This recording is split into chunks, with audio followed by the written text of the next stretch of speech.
Assalamualaikum warahmatullahi wabarakatuh. Kita bertemu lagi pada sidang malam ni membicarakan akan serangan kebatinan, sihir, saka, pendamping, kekuatan alam gaib daripada negeri penjajah sebelum mereka menyerang, ketika mereka menyerang, sehinggalah mereka menumpaskan seluruh bala tentera, kerajaan, tamadun dan pejuang-pejuang tanah Melayu.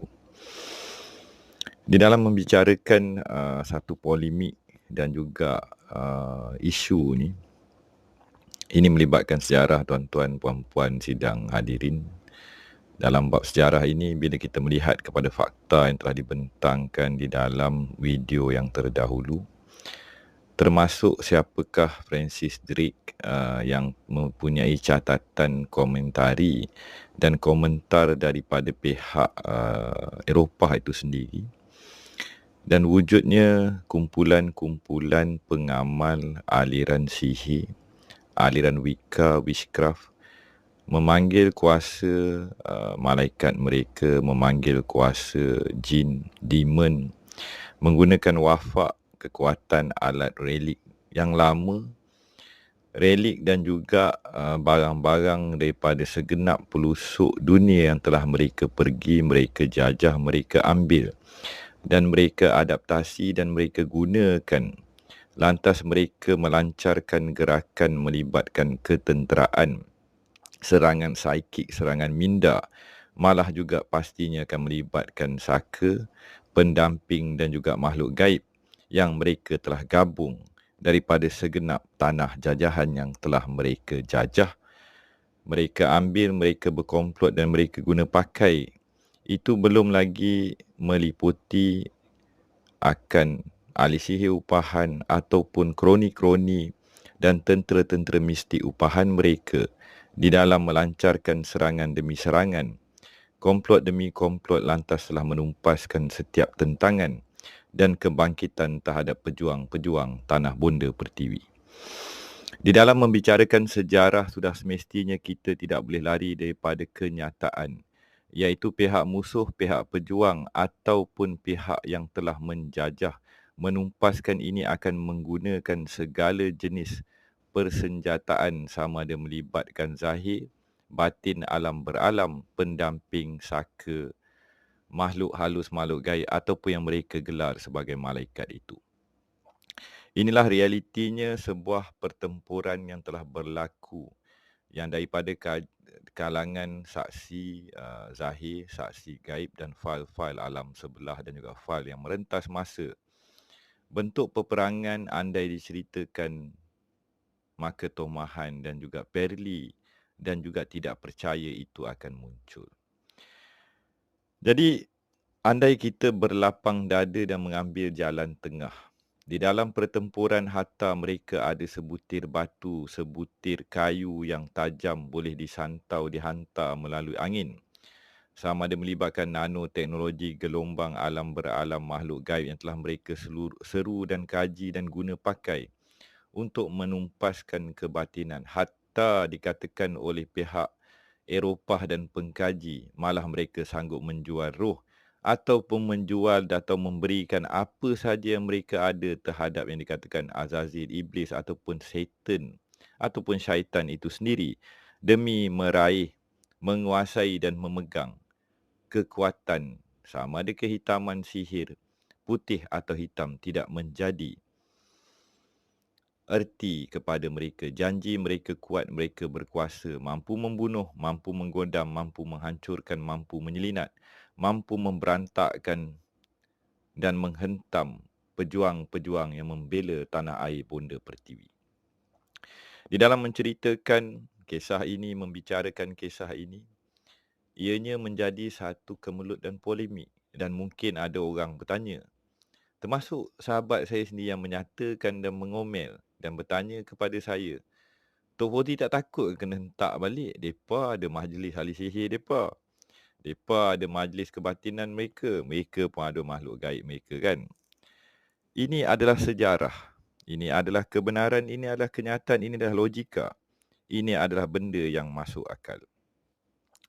Jadi di dalam kita yang hidup ketika ini, di dalam kita yang telah hidup di atas sisa keruntuhan komplot dan percaturan pihak penyerang, pihak penjajah yang telah meranapkan golongan cendekiawan, golongan istana, institusi tamadun, budaya, bahasa, khazanah warisan ribuan tahun daripada Kedah tua, Kerajaan Perak tua, Negeri Sembilan tua, daripada utara sampai ke selatan. Ada orang tak percaya, ada orang kata cerita ini, tanah Melayu ini baru, tanah Melayu ini tidak tua. Ada sejarah, ada bukti menyatakan tanah ini tanah tua. Ada orang tersengih dan mencerca mengatakan, kalau benar inilah ceritanya, di mana buktinya kamu, Fauzi? Di mananya istana, di mananya benteng, di mananya tembok, di mana kota-kota besar, pesisir pantai, di mana potnya kebanggaan orang Melayu keturunan kamu? Saya katakan, telah hancur lebur berantakan puluhan tahun, ratus tahun digodam, disita, dirampas, dijarah, dijajah, terjajah. Ini sejarah. Dalam sejarah kita bisa naik semangat, kita bisa membangkitkan semangat patriotik di dalam membicarakan akan erti sebuah perjuangan, erti air mata, erti kematian, erti syahid, erti sebuah pengorbanan puluhan ribu, malah ratusan ribu. Dan andai kita kaji berdasarkan fakta dan bukti, korbanan perang zaman berzaman itu telah memakan, malah ada yang mengatakan sehingga jutaan orang. Bangsanya warisan kita. Hamba yang bercakap ini beruntung. Bersyukur dengan dinangan air mata di dalam tawanya hamba, di dalam berbicaranya hamba setiap malam. Kerana atas warisan yang terselamat, hamba ini masih mampu berbicara. Tetapi bicaranya seorang pewaris warisan yang terselamat, dan melihat kembali kegemilangan sebuah warisan, kekuatan yang telah tumbang, hilang, lenyap di telan zaman. Tak ramai akan faham, tak ramai akan cuba faham, dan sesama kita sekarang ini pun berantakan. Di dalam linangan air mata, di dalam terduduknya kita, di dalam terbenamnya bangsa dan juga permata warisan di dalam lumpur, kita sedikit. Kita sangat sedikit. Dunia tidak akan peduli. Bangsa lain, orang lain tidak akan peduli.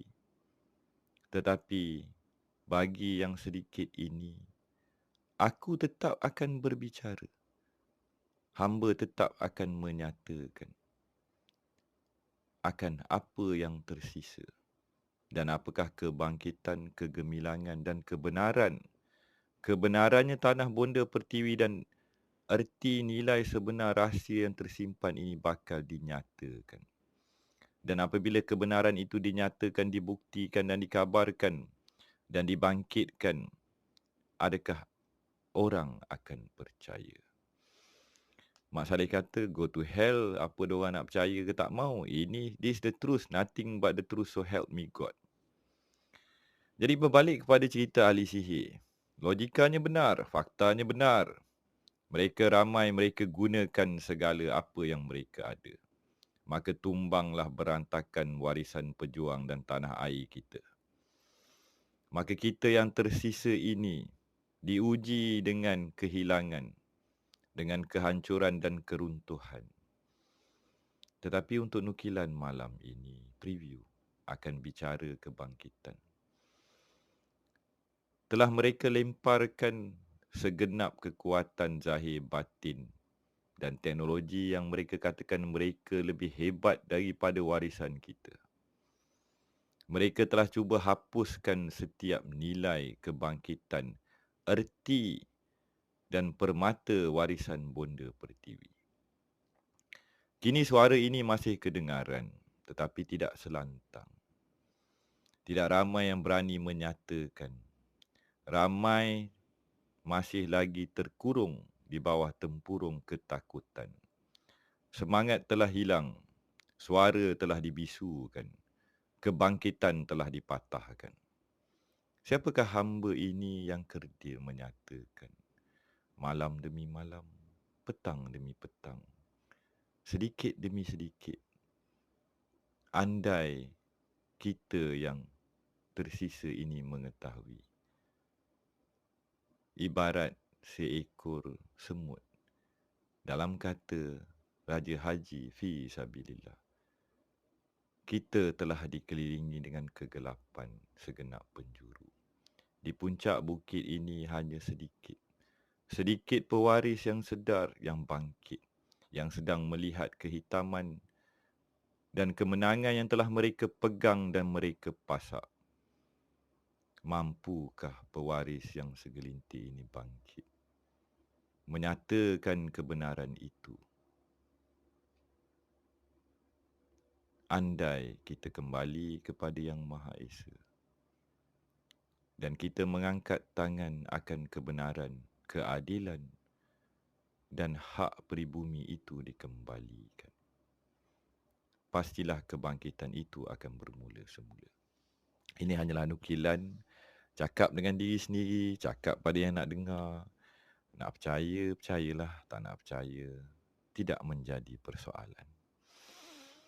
Sama-samalah kita yang mendengar, andai kita ini masih lagi mempunyai semangat, mempunyai hati perasaan dan masih lagi mempunyai walau sebutir air mata yang bakal tumpah, mengenang, melihat, merasai dan menjiwai pengorbanan pejuang terdahulu yang telah dihadapkan, diletakkan dengan seluruh kekuatan alam beralam mereka. Tetapi di akhir bicara malam ini, masih ada yang terselamat. Jadi sama-samalah kita fikirkan dan kita bakal bersambung dengan wabillahi taufiq wa hidayah. Assalamualaikum warahmatullahi wabarakatuh.